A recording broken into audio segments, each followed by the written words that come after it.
നമ്മൾ ഇന്ന് കാണാൻ പോകുന്നതാണ് തഞ്ചൈ പെരിയ കോവിൽ എന്ന തഞ്ചാവൂർ ബൃഹദീശ്വർ ടെമ്പിൾ.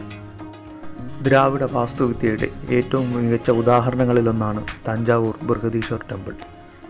11th സെഞ്ചുറിയിലെ ചോള രാജാവായ രാജരാജ ചോളൻ പണി കഴിപ്പിച്ചതാണ് തഞ്ചാവൂർ ബൃഹദീശ്വർ ടെമ്പിൾ. ടെമ്പിൾ കോംപ്ലക്സിലേക്ക് കയറാനായി നമുക്ക് മറാത്ത ഗോപുരവും കേരളാന്തക തിരുവാസൽ എന്ന ഗോപുരവും കടന്നു ചെല്ലേണ്ടതുണ്ട്. ധാരാളം കൊത്തുപണികളോട് കൂടിയതാണ് 5 നിലകളുള്ള ഈ ഗോപുരം.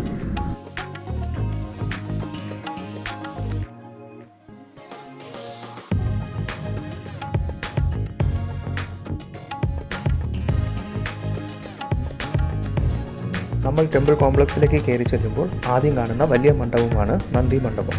ഇന്ത്യയിൽ കാണപ്പെടുന്ന വലിയ നന്ദി ശില്പങ്ങളിലൊന്നായാണ് ഇതിനെ കണക്കാക്കുന്നത്. 216 അടി ഉയരമുള്ളതും ഒറ്റക്കല്ലിൽ തീർത്ത വലിയ വിമാനത്തോടു കൂടിയതുമായ ഗോപുരമുള്ളതാണ് ഈ ക്ഷേത്രം.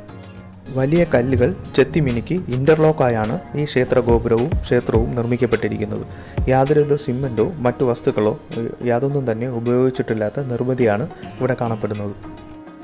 19 നില കെട്ടിടത്തിൻ്റെ ഉയരമുള്ളതാണ് ഈ ക്ഷേത്രഗോപുരം. അനവധി കൊത്തുപണികളാൽ മനോഹരമാണ് ക്ഷേത്രഗോപുരം. ദ്വാരപാലകർ, ദക്ഷിണാമൂർത്തി, സൂര്യൻ, ചന്ദ്രൻ, ഇന്ദ്രൻ, അഗ്നി, വരുണൻ എന്നിവരുടെ പ്രതിമകളാലും സമ്പുഷ്ടമാണ് ഈ ക്ഷേത്രവും. ക്ഷേത്രത്തിൽ കൊത്തിവച്ചിരിക്കുന്ന രൂപങ്ങളിൽ ധാരാളം ഭരതനാട്യ ശില്പങ്ങളും കാണപ്പെടുന്നതാണ്.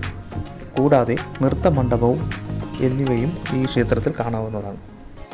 2010 1000 വർഷം വാർഷികം ആഘോഷിച്ചതിൻ്റെ ഓർമ്മയ്ക്കായി റിസർവ് ബാങ്ക് 1000 രൂപയുടെ നോട്ടിൽ ഈ ക്ഷേത്രരൂപം ആലേഖനം ചെയ്തിട്ടുണ്ടായിരുന്നു.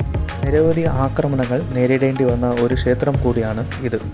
ഫ്രഞ്ചുകാരും ബ്രിട്ടീഷുകാരും അതിനുശേഷം കാലാവസ്ഥയും ഈ ക്ഷേത്രത്തെ നന്നായി ആക്രമിച്ചിട്ടുണ്ടായിരുന്നു.